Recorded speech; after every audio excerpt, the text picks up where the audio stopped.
The enduring, often bittersweet, nature of love and loss, and how past relationships continue to shape our present and future selves, even when seemingly forgotten. The scent of old paper, a forgotten perfume, can sometimes hold more stories than 1,000 spoken words. Eleanor, in her late 70s, moved through her familiar home with the quiet grace of a woman who had long ago settled into the rhythm of her own life.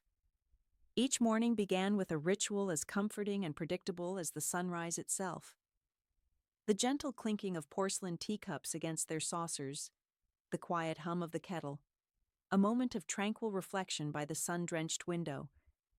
These were the anchors of her days, steadfast and true. Her home, a testament to decades of careful living, felt less like a mere dwelling and more like a cherished companion, its very walls imbued with history, whispering tales only she could truly hear. Isn't it curious how a home, much like an old friend, can bear witness to so much, yet reveal its secrets only in hushed tones, often when one is least expecting them? The rhythmic ticking of the grandfather clock in the hall, a constant measured pulse, underscored the stillness of her mornings. Eleanor would often find herself tracing the ornate, almost forgotten patterns on her heirloom teacup, a delicate piece passed down through generations, lost in a reverie that was not quite memory, not quite contemplation, but a gentle, almost seamless blending of both. She had meticulously cultivated a life of quiet elegance, each object in its place, each day unfolding with a serene predictability that she both created and embraced. Her garden, a vibrant riot of carefully tended roses, their petals soft as velvet and fragrant lavender, offered a profound solace in its predictable cycles of bloom and dormancy. She found a quiet, almost meditative joy in pruning a stubborn branch, in the earthy, rich smell of damp soil clinging to her gloved hands, a simple pleasure that required no grand pronouncements or external validation. It was in these small, unassuming, everyday moments that she found her deepest and most enduring contentment, a peace that had been hard won. Yet, beneath the calm and polished surface, a subtle undercurrent persisted, a persistent, almost ethereal sense of roads not taken, of whispers from paths less traveled that occasionally stirred the quiet air around her. Like a forgotten melody, one that lingers just beyond conscious recall, it never quite faded entirely, merely receded into the background, a gentle hum in the periphery of her awareness. She was a woman who understood, with the wisdom of years, that true peace often resided not in the complete absence of memory, but in its gentle, almost tender integration into the present, allowing the past to inform, but not to define. Her daughter, a busy woman with a life of her own, full of its own demands and joys, would call on Tuesdays, a welcome but often brief connection to the bustling world beyond her quiet sanctuary. These calls were like distant echoes, pleasant and familiar, yet never disruptive to the carefully constructed silence of her days.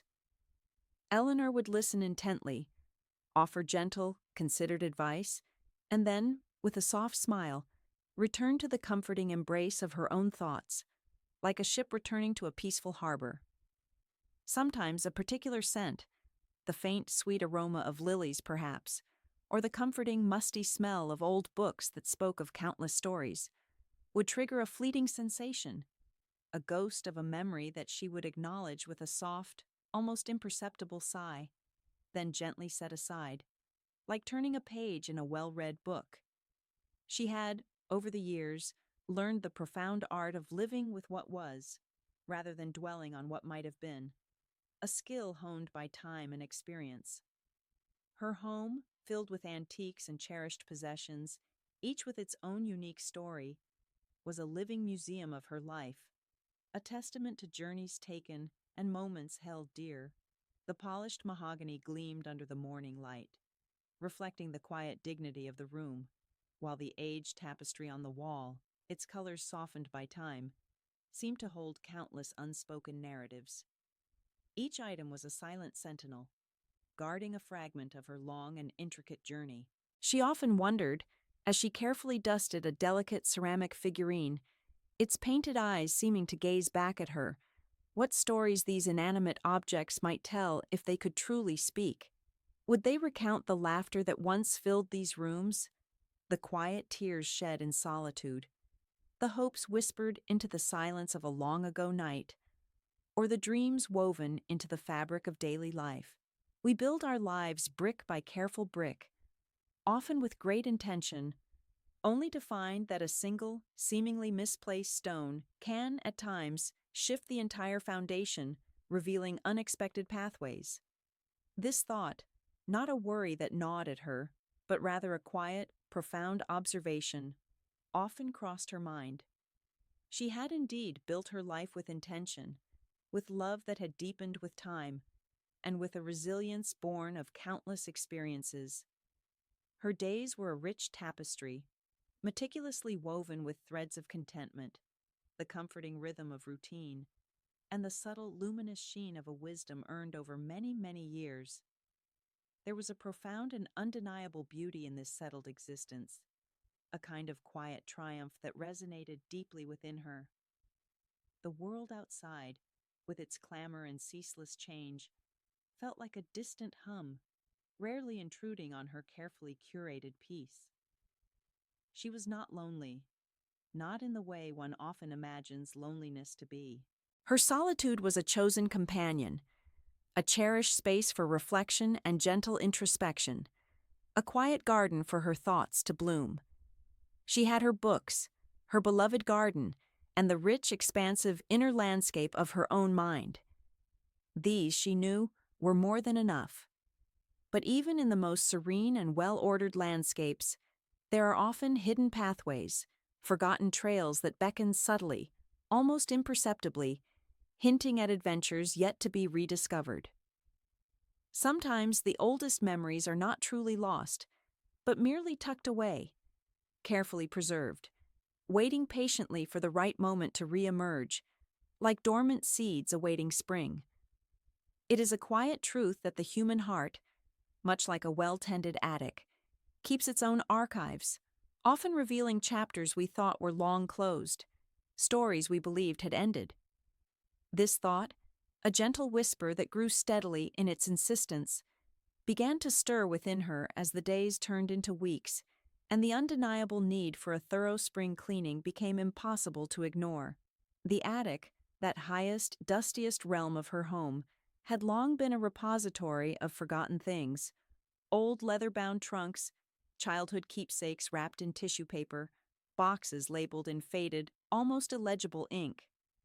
It was a space she rarely ventured into, a silent testament to the relentless passage of time, a place where memories slept undisturbed.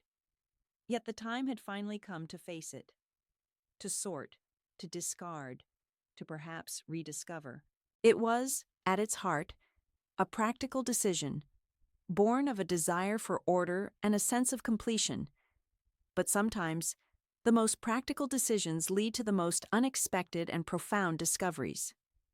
She imagined the thick layers of dust, the deep shadows, the quiet slumber of objects waiting patiently to be awakened, to tell their stories once more. The thought brought a faint, knowing smile to her lips. She was, after all, a woman who appreciated a good story, even if it was her own, waiting to be reread, to be fully understood. The idea of decluttering, a common practice in later life, felt less like a chore and more like an archaeology of her own past, a gentle, respectful excavation of forgotten layers, each one holding a piece of her history. She pictured the sunbeams cutting through the dusty air, illuminating forgotten corners, revealing what time had carefully preserved, like precious artifacts.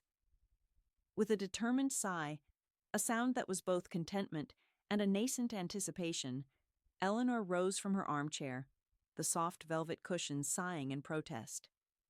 The decision was made, firm and resolute. The attic, with its untold stories and hidden histories, awaited her. She moved towards the narrow, creaking staircase that led upwards. a path she hadn't taken in what felt like an age. Each step was a quiet protest from the old wood, a gentle reminder of the weight of time and the countless memories it held within its grain. The air grew cooler, heavier, with a distinct stillness, as she ascended, carrying with her a sense of quiet purpose that deepened with every rise. The familiar comforting scent of aged wood and forgotten textiles began to envelop her, a prelude to the journey she was about to embark upon, a journey not just through space, but through time itself. She reached the small landing, her hand resting on the cool, worn banister, smooth from years of touch. The attic door, a weathered portal to another time, stood before her, slightly ajar, as if inviting her in, beckoning her to cross the threshold. As the dust settled on a life carefully constructed, a forgotten corner of the attic held a secret, waiting to be unearthed. The ascent into the attic was always a journey, not merely a climb. Each creaking step on the narrow wooden staircase whispered tales of forgotten summers and winters, of lives lived and then carefully archived. It was a liminal space, this attic, caught between the solid present of her home and the ethereal past it guarded.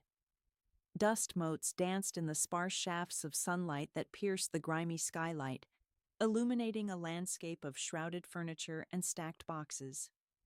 Eleanor, armed with a feather duster and a pragmatic spirit, began her task. She was not searching for anything in particular, merely tidying, a gentle reordering of what time had haphazardly arranged. A familiar scent, a blend of aged wood and forgotten lavender, hung in the air, a perfume of memory. She moved with a quiet determination, lifting old blankets from armchairs that had once graced her grandmother's parlor, carefully stacking yellowed linens. Each object she touched seemed to hold a faint echo of its past, a whisper of a different era. There was the rocking horse, its painted eyes still bright, that her own children had ridden, and the trunk filled with her late husband's fishing gear, each lure a miniature sculpture of hope. Then, tucked away beneath a pile of old Christmas decorations, in a corner usually overlooked, she found it. A small, unassuming wooden box, not much larger than a shoebox, its surface smooth with age, unadorned save for a faint, almost illegible inscription on its lid. It was not a box she recognized, nor did it seem to belong to any particular season or occasion. It was simply there waiting. Her fingers traced the faint etching on the lid. Was it a name? A date? The dust settled on her fingertips, a soft, fine layer, as she hesitated. We build our lives brick by careful brick, only to find a single misplaced stone can shift the entire foundation. And this box, she felt instinctively, was such a stone. With a gentle click, the brass clasp gave way. Inside, nestled amongst layers of tissue paper, lay a stack of letters.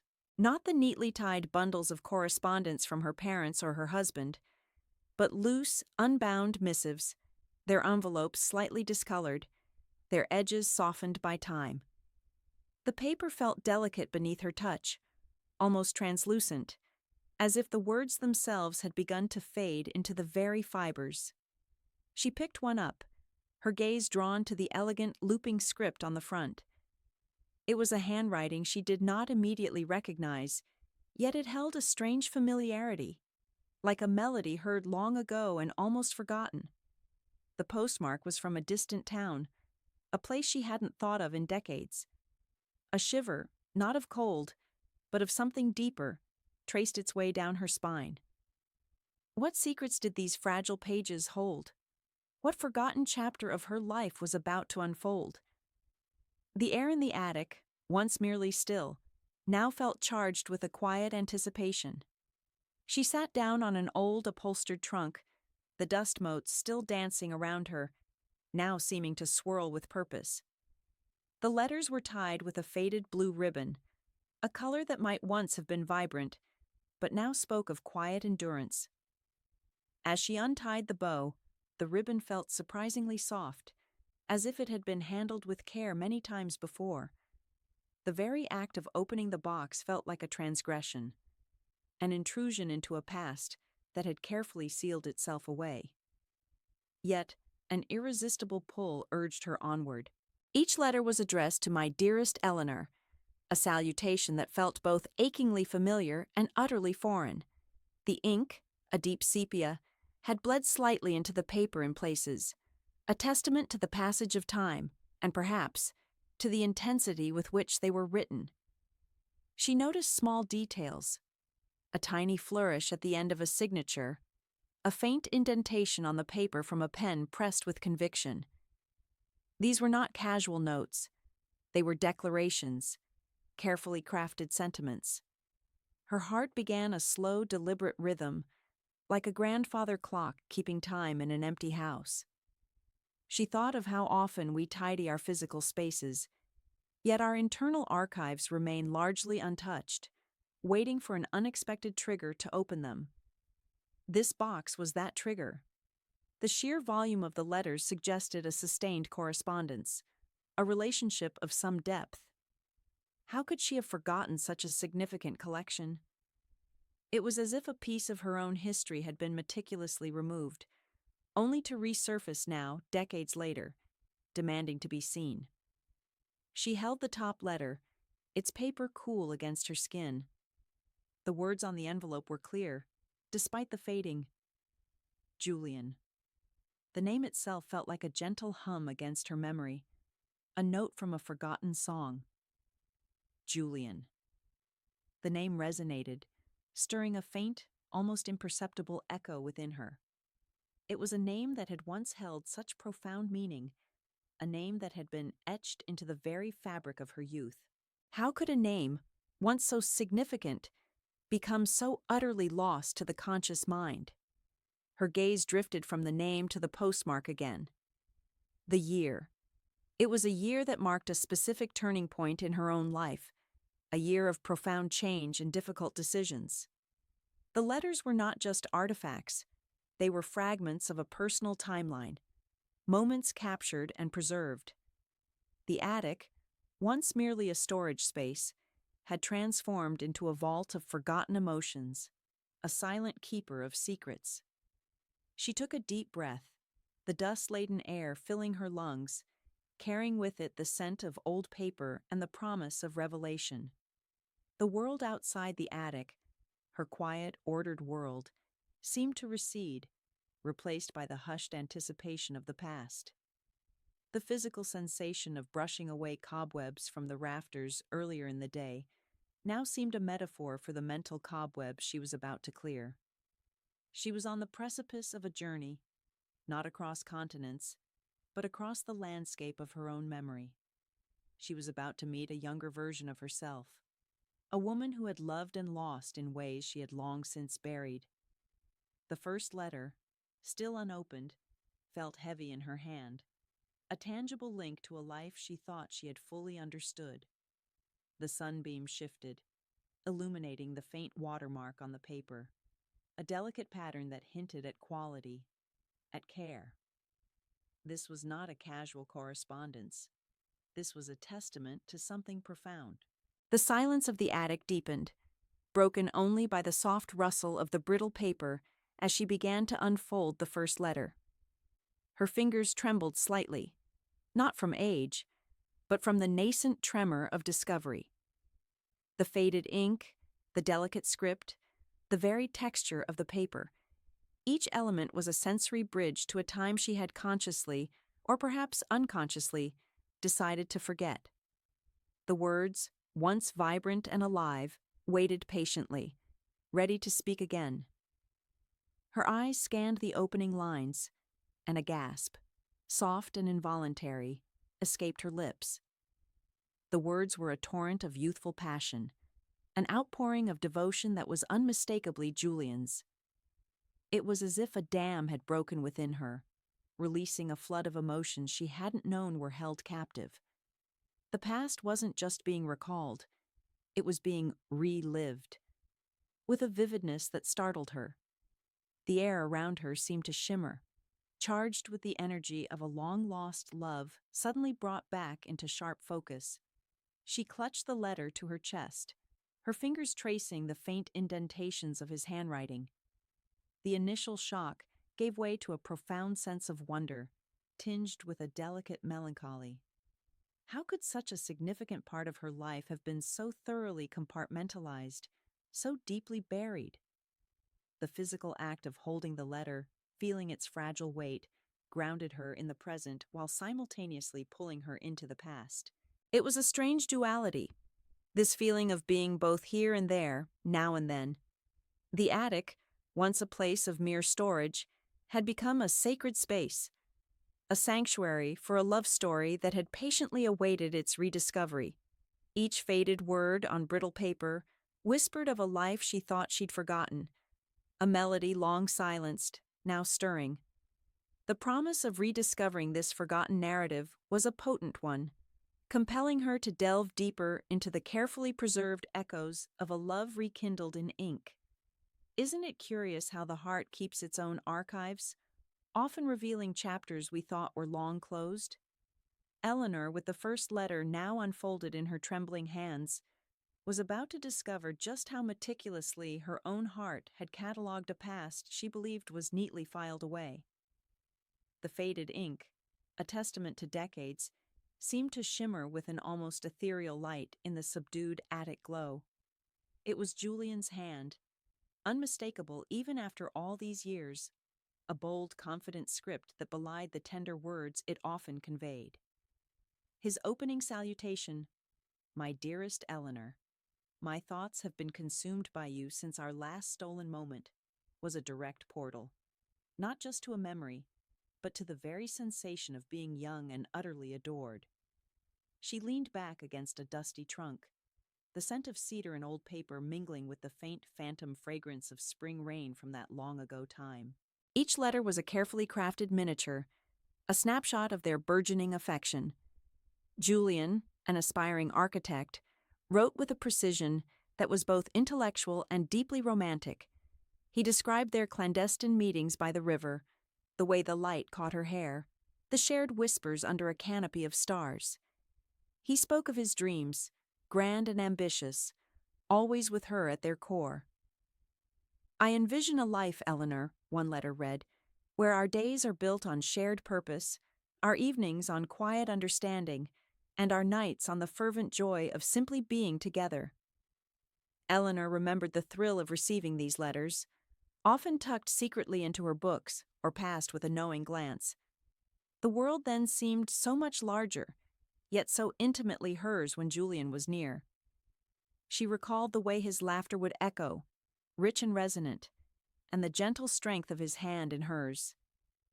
It wasn't merely nostalgia. It was a re-inhabiting of her younger self, that vibrant, hopeful girl who believed in a future as boundless as the sky. She found herself smiling, a soft, unbidden curve of her lips. She had forgotten the sheer, unadulterated joy of those early days. The letter spoke of shared literary passions, of long walks through meadows where they would discuss philosophy and poetry, of the simple pleasure of a shared glance that communicated volumes. Julian had a way of seeing the world, and her, with an almost artistic reverence. He would sketch small, intricate drawings in the margins, a profile of her face, a particular flower they had admired, the outline of a building he hoped to design someday. These were not just words. They were echoes of a conversation that had continued in her heart for years, though she hadn't realized it until now. The letters chronicled the deepening of their bond, the transition from innocent affection to a profound, soul-stirring love. He wrote of his longing when they were apart, of counting the days until their next encounter. "Each moment away from you," he penned in one particularly ardent missive, "feels like a year, and each hour with you a stolen eternity." Eleanor's own replies, though now lost to time, were vivid in her mind's eye. She remembered the careful crafting of her sentences, the selection of just the right words to convey her own burgeoning feelings, the clandestine trips to the post office, her heart aflutter with anticipation. It was a secret world they had built, a sanctuary of shared thoughts and dreams, insulated from the more pragmatic realities of their families and society. She paused, her fingers tracing the elegant loop of Julian's signature. How easily we can become accustomed to the quiet hum of our present, forgetting the symphony of our past. The letters were a vibrant reminder that her life had once been filled with a different kind of music, a passionate crescendo that had, for a time, defined her very existence. It was a love that felt both impossibly distant and intimately close, like a cherished melody heard again after many years. It brought a warmth to her chest, a gentle ache that was not entirely unwelcome. It was the ache of remembering beauty, the bittersweet understanding that such intensity, once experienced, leaves an indelible mark even when its story takes an unexpected turn. The unfolding narrative of their love, told through Julian's eloquent prose, was a testament to a connection that transcended mere circumstance. It was a love that had blossomed in secret, nurtured by stolen glances and whispered promises, a love as fragile and beautiful as the first bloom of spring. She was not just reading letters, she was reliving a chapter of her life, page by vivid page, word by tender word. The sheer depth of his affection, so openly expressed, was a revelation even to her, the recipient. It was a mirror reflecting a younger, more daring Eleanor, one she had almost forgotten. She remembered the feeling of being utterly seen, utterly understood by another soul. Julian's words were a balm, a declaration, a promise. They spoke of a future woven with threads of shared laughter and quiet companionship, a future where their two lives would intertwine seamlessly. Each letter was a carefully preserved piece of that dream, a fragment of a world they had almost built. She felt a profound sense of gratitude for these tangible pieces of her history, for the chance to revisit a love that had shaped her in ways she was only now beginning to fully comprehend. The joy of rediscovery was a fragile thing, a delicate bloom unfolding in the quiet solitude of her attic, laced with the poignant ache of what if, as the narrative of a passionate past unfolded. Like a faded photograph, some loves retain their vividness not in color, but in the profound shadow they cast. Eleanor had spent the better part of a day immersed in the vibrant hues of her past, a canvas painted with Julian's ardent words and her own youthful dreams. But as the stack of letters grew taller and the dates marched relentlessly forward, a subtle shift began to ripple through the carefully preserved pages. The early letters, brimming with poetic declarations and shared aspirations, had painted a world where their love seemed an invincible force. They spoke of futures woven together, of adventures in distant lands, of quiet evenings by a hearth known only to them. Julian's handwriting, once so bold and sweeping, began to show a faint tremor, a hesitant pause in the flourish of a capital letter. The effusive greetings shortened, and the passionate closings became more measured. It was a subtle, almost imperceptible change, like the slow dimming of twilight. But Eleanor, with the wisdom of years, felt the chill of an approaching evening. The first hint of discord arrived not in a direct complaint, but in Julian's increasingly frequent mentions of his family's expectations. He was the eldest son, destined for a career in his father's shipping firm, a world far removed from the bohemian dreams they had shared. "My father speaks often of the responsibilities that await me," he wrote in one letter, the words carefully chosen, yet heavy with unspoken pressure. "He believes a man's path is laid out for him, a duty to uphold." Eleanor remembered the sting of those words, even now. It wasn't an accusation, but a quiet statement of an unyielding reality.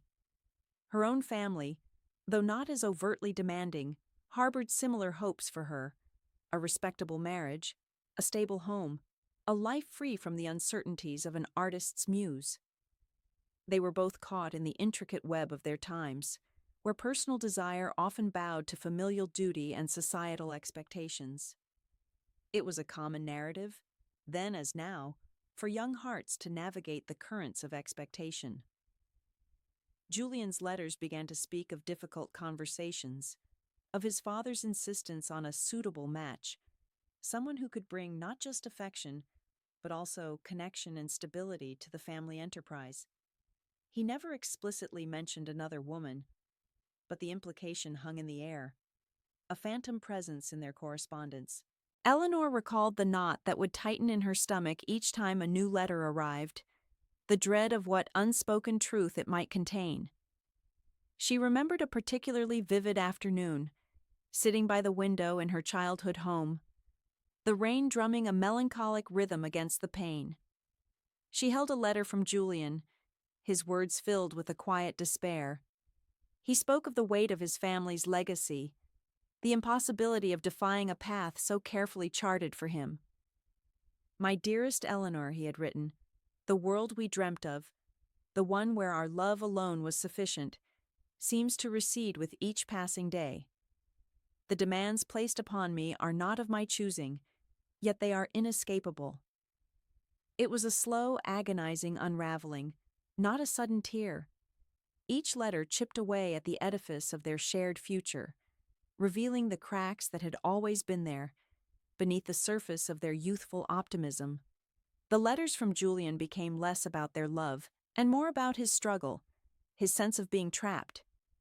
He was not a weak man, Eleanor knew, but a man bound by a different kind of strength, the strength of loyalty and duty to his family. She, too, faced her own quiet pressures. Her mother, ever practical, would gently remind her of the fleeting nature of youth, the importance of securing her future. "Love is a beautiful thing, my dear," she'd say, her voice soft but firm, "but a stable home is a necessity." These were not cruel words, but the prevailing wisdom of the era, a practical truth that often overshadowed romantic ideals. The letters then began to hint at a geographical separation, not just emotional. Julian wrote of a planned extended business trip abroad, a move that would solidify his position in the firm and, by extension, his commitment to his family's vision. This was the final, undeniable wedge. Long-distance relationships, even with the best intentions, were a formidable challenge in those days. The sheer distance, the time it took for letters to cross oceans, the lack of immediate connection, it all conspired against them. She remembered the ache in her chest, a physical pain, as she read the letter detailing his departure date. It wasn't a breakup letter in the conventional sense. There was no harsh word, no accusation. It was a lament, a shared grief over a future that was slipping through their fingers. He wrote of his profound sorrow, his reluctance to leave, but also his resignation. "I am being pulled in a direction I did not choose," he confessed, "and I fear our beautiful dream cannot withstand the strain." Eleanor herself had to make a choice then, to wait indefinitely for a future that seemed increasingly uncertain, or to accept the painful reality that their paths were diverging. She was not a woman to cling to a ghost. She knew, with a clarity that stung, that love, however profound, sometimes isn't enough to overcome the currents of life. It was a decision born of pragmatism as much as heartbreak. She had to protect her own heart, to build a life that was real, tangible, even if it meant letting go of the incandescent dream she'd shared with Julian. The final letters exchanged were tinged with a profound sadness, a mutual understanding of an ending that neither truly desired, but both knew was inevitable. There was no anger, only a quiet, dignified sorrow. She recalled the last letter she ever received from him, a brief note sent from a distant port. It spoke of fair winds and new horizons, but the underlying message was clear. Their chapter was closed. He wished her happiness, a life filled with joy, and signed off with a simple, heartfelt, "Always, Julian." The elegance of his words, even in their parting, remained. She had wept then, not with bitterness, but with the quiet despair of a beautiful story left unfinished. She had folded that letter carefully, placed it with the others, and sealed the box, not in anger, but in a desperate attempt to seal away the pain, to protect herself from the echoes of what might have been.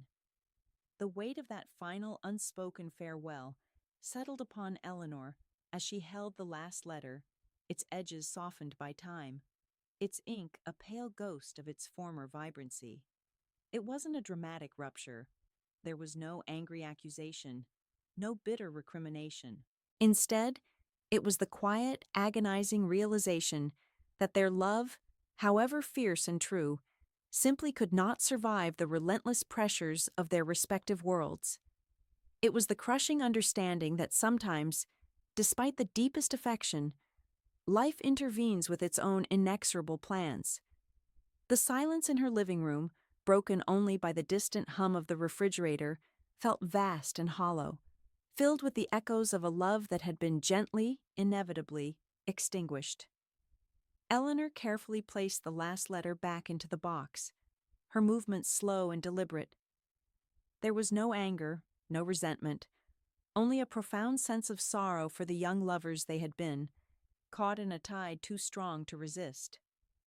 She understood now, with the clarity of age, that their separation was not a failure of love, but a testament to the complex tapestry of human existence, where duty, expectation, and circumstance often weave threads through the most passionate of connections. The pain was still there, a dull ache beneath her ribs, but it was a pain softened by understanding, by the quiet acceptance of a truth that had taken decades to fully comprehend. She had done what she believed was right, for herself and for her family, just as Julian had done for his. There was a quiet dignity in that shared sacrifice. The clarity brought by time and distance did not lessen the sting of choices made, but it allowed for a deeper empathy, a recognition of the shared human condition. She closed the box, but this time, it was not to bury the memories, but to gently unfold them, to hold them as a cherished, albeit bittersweet part of her own unfolding story. The quiet of the room settled around her, but it was no longer an empty quiet. It was a quiet imbued with the rich, melancholic resonance of a love that had, in its own way, endured. Perhaps true courage isn't in facing the unknown, but in revisiting the known, the echoes of a past self. Eleanor sat amidst the scattered letters, the silence of her living room now a heavy, palpable thing. The memories, once mere whispers at the edges of consciousness, now roared with the force of a tempest, challenging the very foundations of the life she had so carefully constructed. The faded ink and brittle paper had laid bare a secret history, a vibrant, passionate chapter she had meticulously sealed away. Julian's words, so full of youthful fervor and aching desire, painted a stark contrast to the quiet, predictable rhythm of her present days. She looked at her reflection in the darkened window pane, seeing not just the lines etched by time, but the ghost of the girl who had once loved with such fierce abandon. Was that girl truly her? How had she become this woman, settled and serene, yet now haunted by the echoes of a road not taken? The internal monologue was relentless. Each letter from Julian was a question mark hanging over her choices. She remembered the societal pressures, the whispered expectations that guided young women of her era. A secure future, a respectable match. These were the cornerstones of a good life, often valued above the tempestuous, uncertain path of true love. Her family, with their well-meaning but firm convictions, had subtly, yet effectively, steered her away from Julian, a man of passion and artistic temperament, but without the solid prospects they deemed essential. The choice had felt less like a decision and more like an inevitability, a slow surrender to the currents of expectation. She recalled the quiet strength of her late husband, Arthur. Their life together had been a tapestry woven with threads of companionship, mutual respect, and a steady, comforting affection. There were no grand declarations or poetic effusions, but a steadfast presence, a shared understanding that deepened with each passing year. He had offered stability, a safe harbor from the storms, and she had embraced it, believing it to be the mature, sensible path. And it had been, in its own way, a fulfilling life.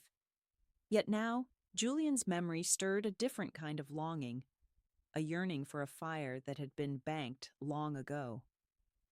She picked up a small, smooth stone she kept on her mantelpiece, a souvenir from a long-ago family holiday. It felt cool and solid in her palm, much like the life she had built with Arthur. It was real, tangible, a testament to years of shared laughter and quiet support. But the letters, delicate and ephemeral, held a different kind of truth, a vibrant, almost mythical quality. It was as if she had lived two lives, one in vivid technicolor and the other in muted sepia tones, and only now were they colliding. She thought of her daughter, Sarah, and the advice she often gave about following one's heart.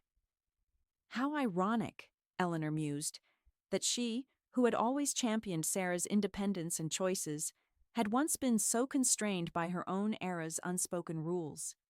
She had often told Sarah that life was about making peace with decisions, about finding joy in the path chosen. But had she truly found peace, or merely a quiet acceptance that had now been profoundly shaken? This wasn't about diminishing Arthur's memory, or the genuine affection she had held for him. It was about acknowledging a part of herself, a vibrant, yearning spirit that had been gently, almost imperceptibly, put to sleep. Julian had seen that part of her, had loved it fiercely, and his words were now a vivid reminder of her own capacity for such profound emotion.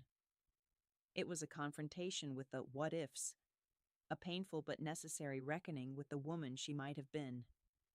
The comfort of her present life, once a seamless garment, now felt like a patchwork, with a significant brightly colored piece missing, only now being rediscovered. The process was akin to untangling a complex knot. Each memory, each line of Julian's script, pulled at another thread in her life's fabric. She saw how her youthful idealism had slowly yielded to pragmatism, how the dreams of a bohemian existence had given way to the comforts of suburban stability. It was not a betrayal, she realized, but a natural evolution, perhaps, or a series of compromises. But at what cost? The question hung in the air, unanswered, yet profoundly felt. She remembered a particular phrase from one of Julian's later letters, written just before their final parting. He had spoken of the quiet strength of a woman who knows her own heart, even when it breaks. At the time, she had dismissed it as romantic hyperbole, a parting shot from a wounded lover. Now she understood its depth. It was a recognition of the impossible choices, the silent battles fought within the confines of one's own soul. She had made a choice, a difficult one, believing it to be for the best, for the most sensible future.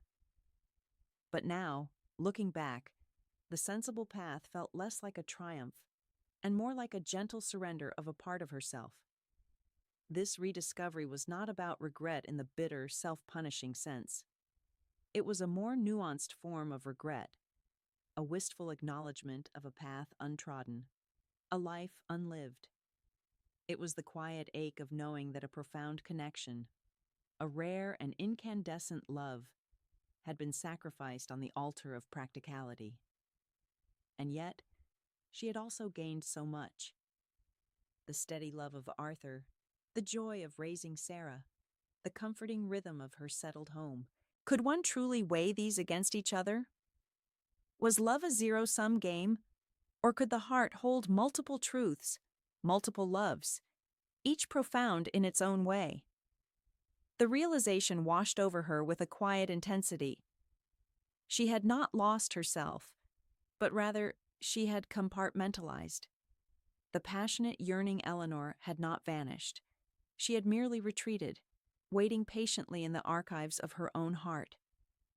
The letters were not just a window into Julian's soul, but a mirror reflecting a forgotten facet of her own. The true challenge was not to undo the past, but to integrate it, to acknowledge the vibrant, youthful self who had loved so fiercely, and to understand how that love had shaped the woman she had become, even in its absence. She closed her eyes, picturing the young woman she had been, standing at a crossroads. The choice had been made, the path walked. And while the echoes of Julian's love would forever resonate within her, she also recognized the quiet strength and enduring beauty of the life she had built. There was no undoing, no rewriting of history, only a deeper, more profound understanding of the complex tapestry of her own existence. The what-ifs would always linger, like a faint perfume, but they no longer held the power to destabilize her. Instead, they became a testament to the depth of her capacity for love, both given and received. Through the quiet contemplation of her life's full tapestry, a new understanding began to emerge, woven from threads of joy, sorrow, and enduring love. The letters, once a source of poignant upheaval, now felt like a cherished, if bittersweet, addition to her story, a testament to the enduring power of the human heart to hold both what was and what is. Some stories don't end. They simply learn to whisper in a different key, harmonizing with the present. Eleanor, after days steeped in the past, found herself emerging from the quiet storm of introspection, a subtle shift in her demeanor, a lightness in her step that had been absent. The weight that had unknowingly settled upon her shoulders, a quiet burden of unspoken what-ifs, had begun to dissipate, leaving behind a profound sense of clarity. The letters, once a tempestuous whirlwind of emotion, now lay neatly tied with a silken ribbon, returned to their cedar box. They were no longer a forgotten secret, a ghost in the attic, but a cherished chapter, carefully folded into the larger, richer volume of her life. The attic, once a place of dust and forgotten things, now felt like a sacred archive, holding not just memories, but understandings that illuminated her entire existence. She moved through her familiar home with a renewed sense of purpose, a quiet hum on her lips that echoed the newfound harmony within her soul. The morning tea, once a ritual of quiet contentment, now held a deeper resonance, each sip a moment of mindful appreciation. The familiar scent of Earl Grey, usually a simple comfort, now seemed to carry the fragrance of gratitude. She found herself looking at the objects around her, the worn armchair by the window, its fabric softened by decades of use, the antique grandfather clock in the hall, its steady tick-tock, a comforting rhythm of time's passage. The framed photograph of her late husband Thomas, his kind eyes smiling back at her from the silver frame, with fresh eyes. Each held its own story, its own thread in the intricate tapestry of her existence. Was it not true, she mused, that every choice, every path taken, every quiet turning point led precisely to this moment, to this quiet grace? This understanding was not a sudden revelation, but a gentle unfolding, like the slow opening of a cherished flower. Julian's memory, once a source of aching regret, a poignant what-if that lingered in the periphery of her thoughts, now settled within her as a tender, beautiful echo. It was no longer a wound, but a scar, a testament to a love that had once burned so brightly. She understood now, with a wisdom born of years and reflection, that love was not a singular, finite resource, to be spent and then gone, but a vast, flowing river with many tributaries. The love she had shared with Julian had been a vibrant, rushing current in her youth, a passionate torrent that carved deep channels in her heart, shaping its very landscape. It was the thrill of discovery, the intoxicating promise of a future yet unwritten, a love that taught her the fierce, untamed beauty of young desire. And the love she had built with Thomas, her steadfast companion for decades, was a wide, calm expanse, offering shelter, enduring warmth, and the quiet strength of shared lives. It was the comfort of familiarity, the profound peace of unwavering devotion, a love that deepened with every passing year, like a well-worn path through a beloved forest. Both were real, both were profound, and neither diminished the other. This realization was a revelation, like finding a hidden garden in the midst of a familiar landscape, a secret place of beauty she hadn't known existed within her own heart. She thought of her daughter, Clara, grown and independent, living her own life, making her own choices, navigating her own currents of love and loss. How often do we, as parents, wish to shield our children from the very pains that ultimately shape us, that teach us the most profound lessons? Eleanor had made her choices, guided by the currents of her time and her heart, by circumstance and by conviction. And those choices had led her to a rich, if sometimes challenging, life. She had learned to navigate the unpredictable waters of human connection, to weather storms with quiet resilience, and to appreciate the quiet beauty of a sunrise after a long, difficult night. The letters had not been a resurrection of a lost love, a painful reopening of old wounds, but a profound reevaluation of the love that had always resided within her, a deeper understanding of its many forms and its enduring power. She realized that the past does not simply fade into oblivion.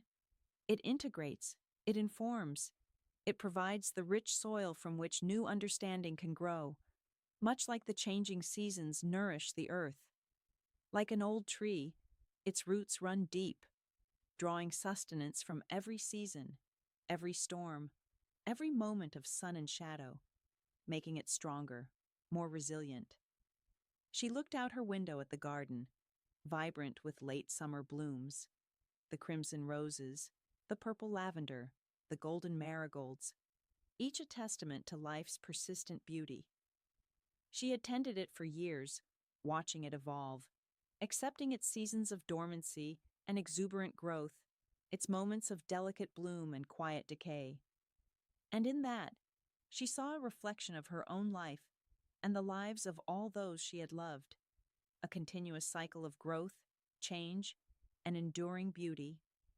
There was no grand pronouncement, no sudden shattering epiphany that fractured her world. Instead, it was a gentle unfolding, a quiet blossoming of understanding that permeated her very being. The weight she hadn't realized she was carrying, the unspoken "what if" that had subtly colored her perception for so long, finally lifted, replaced by a profound sense of peace that settled deep within her bones. It was the quiet hum of acceptance, a melody she had been learning her whole life, through every joy and sorrow, now finally perfected, resonating with a serene clarity. She understood that she didn't have to choose between the loves. They were all part of her, woven into the very fabric of her being, threads of different colors and textures creating a unique and beautiful pattern. Julian had taught her about passionate beginnings, about the fierce, untamed beauty of young love, its exhilarating rush, and its tender vulnerability. Thomas had taught her about enduring companionship, about the quiet strength of shared lives and unwavering devotion, the profound comfort of a love that withstands the test of time. Both had contributed to the woman she was now, sitting by her window, bathed in the soft golden afternoon light, a woman complete and at peace. Later that afternoon, she received a call from Clara. "Mom, just checking in. You sound different, in a good way." Eleanor smiled, a genuine, unburdened smile. "Just appreciating the quiet beauty of things, my dear, and remembering that every chapter, even the ones we thought were closed, adds to the richness of the story." Clara chuckled, a sound that always warmed Eleanor's heart. "That sounds like you, Mom, always finding the poetry in life." It was a small interaction, but it underscored the subtle shift within her, a peace that radiated outwards. With a contented sigh, Eleanor rose and walked to her antique writing desk, its polished surface reflecting the afternoon light. She didn't need to reread the letters. Their essence was now imprinted upon her soul, their lessons absorbed, their beauty integrated. Instead, she took out a fresh sheet of creamy paper, not to write a letter, but to begin a new entry in her journal. Her pen glided across the page, forming elegant script. She wrote not of regret, for that had finally dissipated like morning mist, but of gratitude. Gratitude for the love that had been, in all its varied forms and intensities, for the life that was, with all its challenges and triumphs, and for the quiet wisdom that had finally bloomed within her, a late-season flower of understanding. The journey through her past had not erased her present, but enriched it, deepening its hues and textures, leaving her with a profound sense of peace and the quiet strength of a life fully lived and understood. She closed the journal, its leather cover cool beneath her fingertips, a faint knowing smile playing on her lips. The sun, a warm benediction, streamed through the window, illuminating the dust motes dancing in the golden air, each a tiny universe, each a testament to the quiet, enduring beauty of existence.